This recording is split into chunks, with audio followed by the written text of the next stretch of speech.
Padmavati learning hub అనే ఈ ఛానల్‌కు మీ అందరికీ స్వాగతం. ఈరోజు వీడియోలో నేను ఇంగ్లీష్ మాట్లాడటానికి ఈ మైండ్ సెట్ నుంచి బయటపడండి అనేటటువంటి అంశాన్ని మీకు నేను వివరిస్తాను. మైండ్ సెట్ అంటే ఆలోచన విధానం. మనం ఇంగ్లీష్ మాట్లాడటానికి ఎలాంటి ఆలోచన విధానం ఉండాలి, ఎలాంటి ఆలోచన విధానం ఉండకూడదు అనేది ఈ వీడియోలో నేను మీకు వివరిస్తాను. ఈ ఛానల్‌ని మీరు కొత్తగా చూస్తున్నట్లయితే దయచేసి ఈ ఛానల్‌ను సబ్స్క్రైబ్ చేయండి, షేర్ చేయండి, కామెంట్ చేయండి మరియు లైక్ చేయండి. ఇక మనం వీడియోలోకి వెళ్దాం. ఒకటి, నాకు ఇంగ్లీష్ రాదు. ఇలాంటి ఆలోచన విధానం నుంచి మీరు బయటపడండి. చాలామంది నాకు ఇంగ్లీష్ రాదు అని అంటుంటారు. కానీ ఈ రోజుల్లో మనకు ఇంగ్లీష్ ఎంతో కొంత తెలిసే ఉంటుంది. అందువల్ల నాకు ఇంగ్లీష్ రాదు అని అనకుండా నేను ఇంగ్లీషు మాట్లాడగలుగుతాను. నేను ఇంగ్లీష్ మాట్లాడటానికి ప్రయత్నాన్ని మొదలుపెడతాను అనేటటువంటి ఆలోచనా విధానంతో ముందుకు సాగాలి. రెండవది, నేను ఇంగ్లీష్ మాట్లాడలేను. చాలామంది చెప్పేదేంటంటే, నేను ఇంగ్లీష్ చదువుతాను, రాస్తాను, వింటాను గానీ, నేను ఇంగ్లీష్ మాట్లాడలేను అంటారు. ఈ మైండ్‌సెట్ నుంచి కూడా మనం బయటపడాలి. అంటే మనం ఇంగ్లీష్ మాట్లాడాలి అంటే, ఇంగ్లీష్ మాట్లాడడానికి అవసరమైనటువంటి ప్రాక్టీస్‌ని మనం మొదలుపెడితే, మనకు అలాంటి ఆత్మవిశ్వాసము, ధైర్యము ఆటోమేటిక్‌గా వస్తాయి. మూడవది, నేను అంతా నేర్చుకున్న తర్వాతనే ఇంగ్లీష్ మాట్లాడతాను. ఇది చాలామంది చేసేటటువంటి పొరపాటు. చాలామంది ఇంగ్లీషు వేరు వేరు సోర్సెస్ నుంచి నేర్చుకుంటూ ఉంటారు. ఇంగ్లీషు యూట్యూబ్ వీడియోల ద్వారా గానీ, పుస్తకాల ద్వారా గానీ, టీచర్ల ద్వారా గానీ నేర్చుకుంటూ ఉంటారు గానీ, పూర్తిగా నేర్చుకున్న తర్వాతనే మాట్లాడటం, ప్రాక్టీస్ చేయటం అనేది మొదలుపెడదామని అనుకుంటారు. ఈ మైండ్‌సెట్ నుంచి కూడా బయటపడాలి. మొదటి రోజు నుంచే ఇంగ్లీష్ మాట్లాడటం మీద ప్రాక్టీస్ అనేది మొదలెట్టాలి. ఇంగ్లీష్ చదవటం మంచిదే, రాయటం మంచిదే, అదే రకంగా వినటం గూడా మంచిదే కానీ, వాటితో పాటుగా ఇంగ్లీష్ మాట్లాడటానికి గూడా మొదటి రోజు నుంచి మనం ప్రయత్నం చేయాలి. నాలుగవది, నాకు ఇంగ్లీష్ ఎంత అవసరమో తెలుసు. కానీ నేర్చుకోవటం, మాట్లాడటం వాయిదా వేస్తున్నాను. సో, ఇది గూడా మామూలుగా ఇంగ్లీష్ బిగినర్స్ చేసేటటువంటి పొరపాటు. మనకు ఇంగ్లీష్ అవసరాలు బాగా తెలుసు.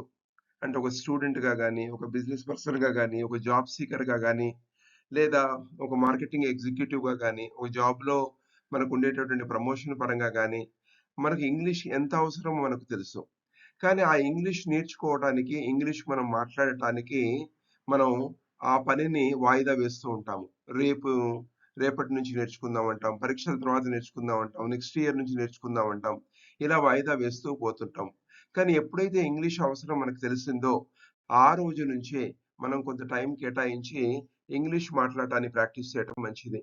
ఐదవది, నాకు ఇంగ్లీష్ వొకాబులరీ అంతగా రాదు. సో, చాలామంది నుంచి వింటున్నటువంటి కంప్లెయింట్ ఇది. నాకు ఇంగ్లీష్ వొకాబులరీ అంతగా రాదు. వొకాబులరీ అంటే ఏంటంటే పదజాలము. అంటే వొకాబులరీ రావాలి అంటే మనం ఏం చేయాలి అంటే, మనం ఆ పదాలను నేర్చుకోవటం మొదలుపెట్టాలి. రోజుకు కనీసం ఒక 2 ఇంగ్లీష్ పదాలు నేర్చుకోవాలి. ఆ ఇంగ్లీష్ పదాలతో పాటుగా ఏ వాక్యాలైతే ఆ పదాలను ఉపయోగిస్తున్నారో అది కూడా నేర్చుకున్నట్లయితే over a period of time English vocabulary కూడా మనకు డెవలప్ అవుతుంది. అందువల్ల ఇలాంటి మైండ్‌సెట్ నుంచి కూడా బయటపడి మనం వొకాబులరీలో మంచిగా ఎదగటానికి ప్రయత్నం చేయాలి. అలాగే నాకు ఇంగ్లీష్ మొత్తం తెలుసు కానీ ప్రాక్టీస్ చేయడానికి వీలు కావట్లేదు.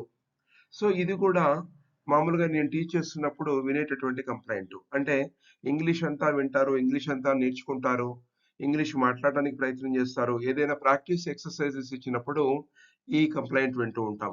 నాకు ఇంగ్లీష్ మొత్తం తెలుసు గానీ ప్రాక్టీస్ చేయడానికి వీలు కావట్లేదు. అంటే ఈ మైండ్‌సెట్ నుంచి కూడా మనం బయటపడాలి. ప్రతిరోజు కూడా ప్రాక్టీస్ చేయాలి అనేటటువంటి ఆలోచనను మనం తీసుకోవాలి. Practice makes us perfect. అంటే మనం ఏ పనిలో గాని ఒక పరిపూర్ణత సాధించాలి అంటే డెఫినిట్‌గా మనం సాధన అనేది చేయాలి. ఏడవది, నాకు ఇంగ్లీష్ మాట్లాడాలని ఉంది గానీ టైం లేదు. ఇది మనం ఇంగ్లీష్ మాట్లాడటానికే కాదు, దేనికైనా గానీ చాలా మంది చెప్పేటటువంటి ఒక ఒక ప్రాబ్లమ్. ఏంటంటే టైం లేదు అనేది.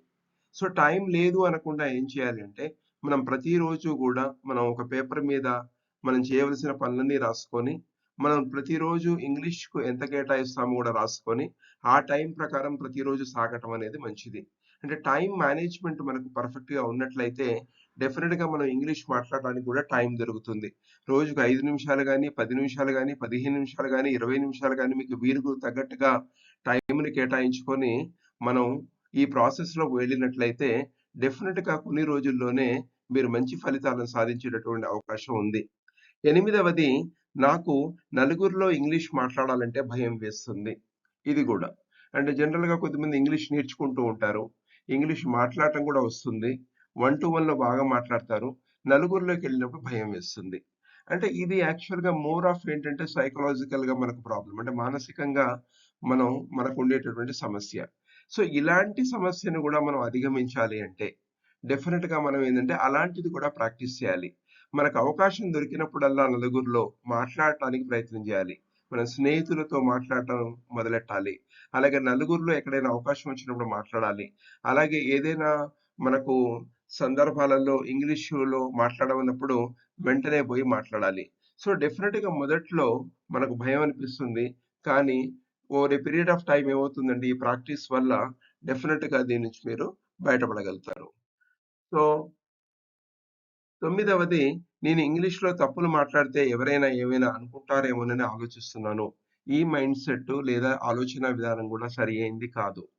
అంటే దీంట్లో 2 ఎలిమెంట్లున్నాయి. మనం ఏ పని చేస్తున్నప్పుడైనా చాలామంది చాలా రకాలుగా ఆలోచిస్తుంటారు. దాని గురించి పట్టించుకోవద్దు. మనకి ఇంగ్లీష్ అవసరాలు తెలిసినప్పుడు, మనకు ఇంగ్లీష్ వల్ల మనకు ప్రయోజనం ఉందని తెలిసినప్పుడు, ఎవరైనా ఏమైనా అనుకుంటారేమోననే ఆలోచన బయట పెట్టాలి. సో, ఈ ఆలోచనను మనం యాక్చువల్‌గా వదిలేయాలి. రెండవది ఏందంటే, మనం దీంతో పాటుగా తప్పుల గురించి ఆలోచించనక్కర్లే. ఇంగ్లీష్ మాట్లాడటమే కాదు, ఏ పని చేసినప్పటికీ మొదట్లో చాలా తప్పులుంటాయి.